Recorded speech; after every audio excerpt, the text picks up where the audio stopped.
The demon most people imagine today is not one ancient creature from one religion. It is a mixed being built across thousands of years by many different cultures. The oldest written roots reach back to ancient Mesopotamia in the 3rd millennium BCE and after, where people feared many dangerous supernatural powers tied to disease, wind, night, childbirth, and wilderness. Some of these beings were terrifying female figures like Lamashtu, linked with harm to mothers and children. Others, like Pazuzu, were dangerous but could also be used protectively. That is an important early clue.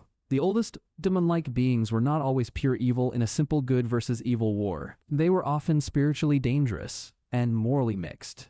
Ancient Egypt also had harmful underworld beings and gatekeeping spirits, but the more direct line to the later Western demon runs mainly through the Near East and Eastern Mediterranean. Then we reach ancient Greece, where the word daemon did not mean a horned devil. It meant a spirit, divine intermediary, personal guiding force, or lesser supernatural power. A Greek daemon could be helpful, unclear, or harmful. So one of the biggest changes in demon history is that this older morally mixed spirit later became overwhelmingly evil in Christian thought. In early Hebrew tradition, the figure later called Satan was also not yet the full supreme enemy many people imagine today. The term ha-Satan meant the adversary, or the accuser. That role was more like an opposing or prosecuting figure than a cosmic rebel ruling an infernal empire. Earlier Israelite religion did not yet show the later fully developed demon bureaucracy. There were scattered references to wilderness spirits and hostile forces, but not the complete later image of demons as a vast organized kingdom of evil under one dark ruler.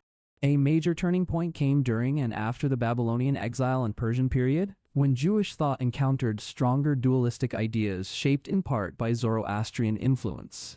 Many historians argue that this contact sharpened the personification of evil in Second Temple Judaism, making hostile supernatural opposition feel more organized, cosmic, and morally absolute. This becomes clearer in apocalyptic literature such as 1 Enoch, where the story of the Watchers describes heavenly beings who transgress, corrupt humanity, and produce disastrous consequences. Names like Azazel, Belial, and Mastema show a world where evil spirits are becoming more structured, more rebellious, and more connected to cosmic conflict instead of only local danger. Christianity inherited these ideas and intensified them. In the New Testament, demons are often unclean possessing spirits tied to torment, disorder, and opposition to divine authority. Jesus' exorcisms in that setting are not only healings, they are signs of a larger conflict, where divine power confronts hostile spiritual forces active inside the world. Over time, Christianity fused Jewish apocalyptic evil powers, Greek daemon language, and the fallen angel tradition into the classic image of demons as rebel spirits under Satan. Late antiquity and the Middle Ages expanded that tree even more. Pagan gods could be reclassified as demons, and visual features of the devil absorbed traits linked to Pan and satyrs. That is one reason later devils often appear horned, goat-like, or wild-looking. Art was helping shape theology, folklore, and fear into a more familiar visual language. Medieval demonology then became highly systematic. Theologians, monks, and grimoires built ranks, names, offices, princes of hell, legions, and different categories tied to sins or temptations. Folklore added incubi, succubi, familiars, local devils, and spirit encounters that mixed learned religion with everyday fear about heresy, magic, witchcraft, and hidden corruption. So by the medieval period, the demon family tree looked less like loose myth and more like an infernal bureaucracy with roles, orders, and named specialists in evil. Islam developed a related but distinct picture. The Quranic world includes jinn, who are intelligent beings with free will, and shayatin, rebellious evil spirits tied to temptation. Iblis becomes the great rebel figure who refuses to bow to Adam, but not all jinn are evil, which keeps more complexity than the simple equation of demon equals evil spirit. Across Muslim societies, local folklore about envy, possession, protection, and spirit encounter added many layers beyond formal theology, shaping lived belief in rich and varied ways. In the early modern world, demons began moving strongly into literature, theater, occult revival, horror fiction, film, games, and internet storytelling. That means the modern demon is often a cultural remix. It may borrow from Mesopotamian diseased spirits, Jewish fallen beings, Christian hell princes, Islamic shayateen, and medieval grimoires all at once.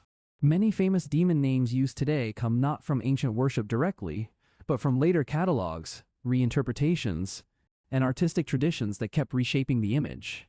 So if we draw a simple family tree, it starts with ancient chaos and disease spirits in Mesopotamia, then morally mixed spirit intermediaries in Greece, then adversarial beings in early Judaism. After that, Persian and apocalyptic influence sharpen cosmic evil. Christianity builds fallen angel hierarchies. Islam forms a related but different world of jinn and shayatin. Then the medieval period systematizes everything into ranks and legions, and modern culture turns the whole history into an endlessly reusable symbol of fear, temptation, rebellion, and the unknown. The biggest mistake is thinking demons were always imagined the same way. They were not. Their meaning changed with each culture, each religion, and each period of history. They evolved from local spirit danger into cosmic moral enemy, and then from theology into popular culture, where they still keep changing form even now. That long history explains why the demon in a horror film can feel ancient, while actually carrying pieces from many completely different worlds, stitched together over 6,000 years. And if you want another mythology video tracing how one famous monster changed across religions and empires, watch the next one, because folklore often grows by borrowing and remixing.